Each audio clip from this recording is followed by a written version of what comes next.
Well, interest rates are one of your top D.C. daily headlines for May the 7th. Can the escalating tariff and trade war with China be turned around?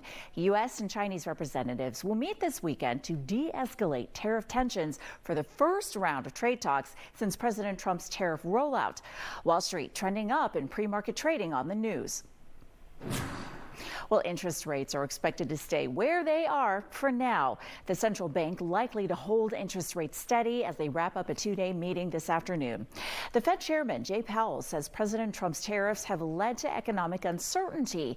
President Trump saying tariffs will lead to higher prices and will contribute to inflation. And the latest GDP report shows the U.S. economy unexpectedly has shrunk by 0.3%. House Republicans say that they are on track to pass President Trump's spending bill this week. Republicans say they can save as much as $550 billion in Medicaid fraud over the next 10 years.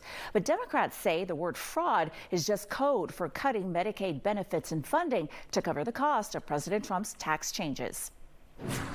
Well, the Supreme Court says that President Trump can block transgender troops and also discharge transgender members of the military. Now, there are several hundred, and 7 of them had actually sued the administration to be allowed to continue their service. Now, this is going to play out in lower courts, so it's not over yet, and we could see this back in the hands of the Supreme Court. In January, the president signed an executive order to reverse a Biden-era policy allowing transgender troops to serve openly. 3 federal judges have already ruled against the ban before the Supreme Court's ruling. All right, so tariff talks with China are about to start. No guarantee of a breakthrough, but the markets this morning already trending up as they see this as a sign of maybe a possible, outcome that might be favorable for the market. Well, Doug Zader is keeping tabs on all of that. He is live from D.C. this morning. Hey, Doug.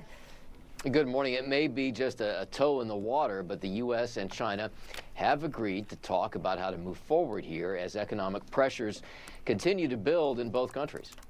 But never say never. Never say never. President Trump joking with new Canadian Prime Minister Mark Carney at the White House yesterday about Canada becoming the 51st state.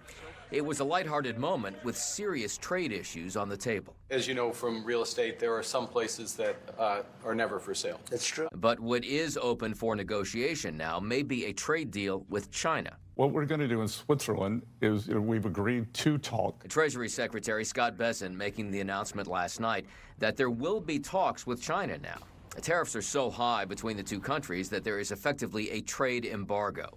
That will soon start having a big impact on the U.S. economy, and China's economy is already feeling the heat, even as the Treasury Secretary is trying to tamp down expectations. My sense is that this will be about de-escalation, not about the big trade deal, but we've got to de-escalate before we can move forward. Still, the markets have been looking for some signs of progress, and the president is teasing another development. We have some very big announcement to make. It's not about trade. It's about something else, but it's going to be a truly earth-shattering and positive development for this country and for the people of this country.